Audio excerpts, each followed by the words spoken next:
कि वक्फ की जमीन से बड़ा मुद्दा वो जमीन है जिस पर चीन ने अपने गांव बसा लिए हैं, लेकिन कोई बाहरी खतरे पर सवाल बवाल न करे, इसलिए ये बिल लाया जा रहा है।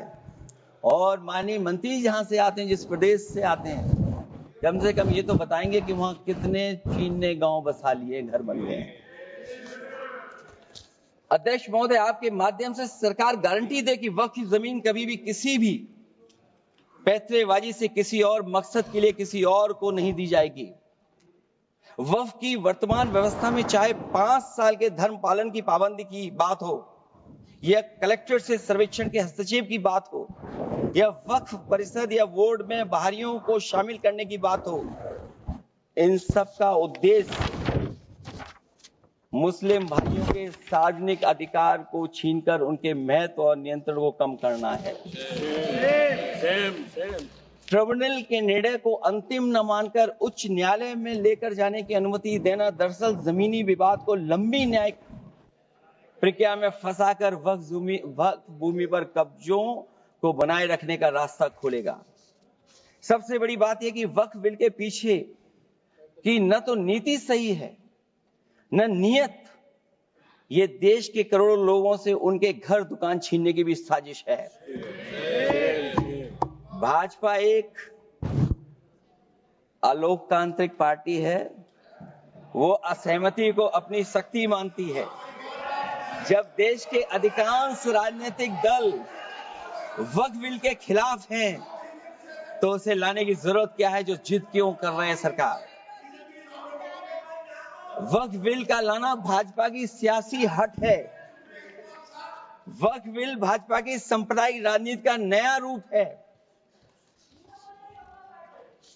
वो तो आपको काटेगा, और इसलिए काटेगा कि अध्यक्ष महोदय बाहर ये लिखते हैं सत्यमेव जयते, बाहर है लिखते सत्यमेव जयते, भाजपाई अंदर असत्य बात कहते। भाजपा वक्फ बिल लाकर अपने उन समर्थकों का तुष्टीकरण करना चाहती है जो भाजपा की आर्थिक नीति, महंगाई, बेरोजगारी, बेकारी और चौपट अर्थव्यवस्था से उसे छटक गए हैं। क्योंकि अध्यक्ष महोदय, जब से वोट में गिरावट आई है, और खासकर उत्तर प्रदेश में भी, तब से भारतीय जनता पार्टी की कोशिश है कि अपना वोट कैसे संभाला जाए। ये वोट को संभालने के लिए बिल लाया गया है।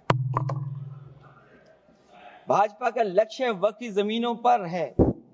इन जमीनों का नियंत्रण अपने हाथ में लेकर इन जमीनों को पिछले दरवाजे से अपने लोगों के हाथों में दे देना चाहती है।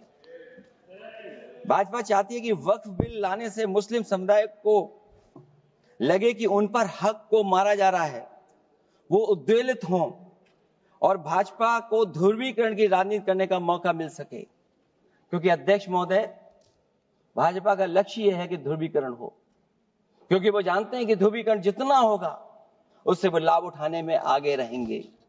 तो ये वक्फ बिल जो लाया जा रहा है, वो अपनी वोट बैंक को संभालने के लिए और समाज को बांट करके ध्रुवीकरण करके राजनीतिक लाभ लेने के लिए लाया जा रहा है।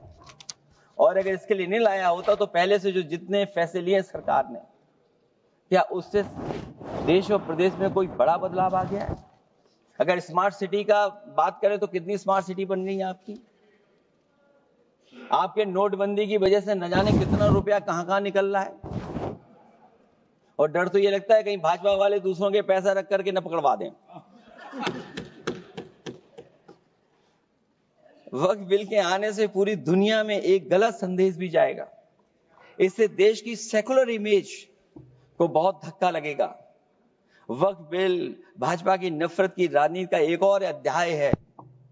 मैं अंत में कहना चाहता हूं कि अभी तो आपने साथी संभाल लिए हैं, एक साथी तो मुझे दिखाई नहीं दे रहा है, और हमारे जिनका हमने सम्मान किया हमें कहां ले गए आप, और हमें यहां छोड़ गए आप, हमें छोड़ गए। हमें देखिए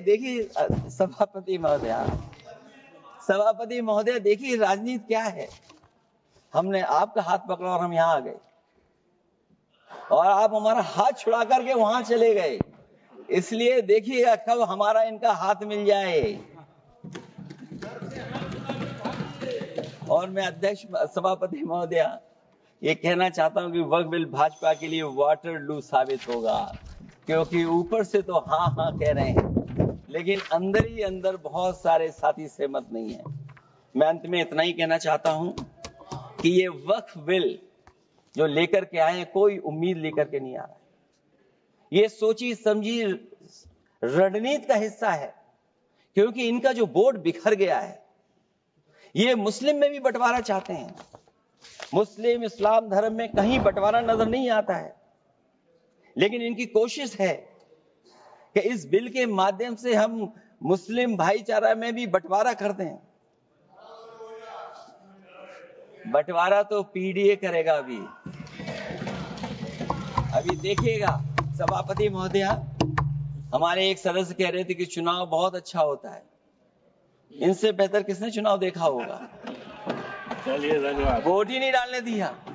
चलिए सभापति महोदया, मैं धन्यवाद देता हूं। मैं और अपने दल और साथियों के साथ कहता हूं कि समाजवादी पार्टी बिल का विरोध करती है। वोट पड़ेगा तो हम इसके खिलाफ वोट डालने जा रहे हैं।